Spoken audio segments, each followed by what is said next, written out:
नमस्कार. आजच्या ब्लॉगमध्ये मी तुम्हाला घेऊन आले आहे पुण्यातील अतिशय सुंदर अशा गार्डनमध्ये, जो की आहे पुणे ओकायामा फ्रेंडशिप गार्डन.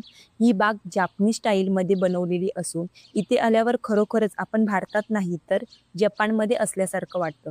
ही बाग पुणेमधील सिंहगड रोड परिसरात आहे आणि शहराच्या गडबडीपासून दूर एक शांत अनुभव देते. मी बागेत प्रवेश करताच सगळीकडे हिरवळ, सुंदर झाडं दिसतात. इथली स्वच्छता आणि शांतता खूपच मनाला भावते. या बागेची खासियत म्हणजे इथलं लेआउट, छोट्या टेकड्या, वळणदार रस्ते आणि मध्येच दिसणारे छोटे तलाव. पाण्याचा आवाज आणि पक्ष्यांची किलबिलाट मनाला एकदम रिलॅक्स करतात. इथे फिरताना मला खूप पॉझिटिव्ह एनर्जी जाणवली. जर तुम्हाला फोटोग्राफीची आवड असेल तर ही जागा तुमच्यासाठी परफेक्ट आहे. प्रत्येक कोपऱ्यात सुंदर बॅकग्राऊंड मिळतं. मग हे हिरवंगार गार्डन असो किंवा शांत तलाव. ही बाग जपानमधील ओकायामा शहराच्या नावावरून ठेवलेली आहे आणि भारत-जपान मैत्रीचं प्रतीक आहे. म्हणूनच इथे एक वेगळी शांतता आणि संस्कृतीचा अनुभव मिळतो.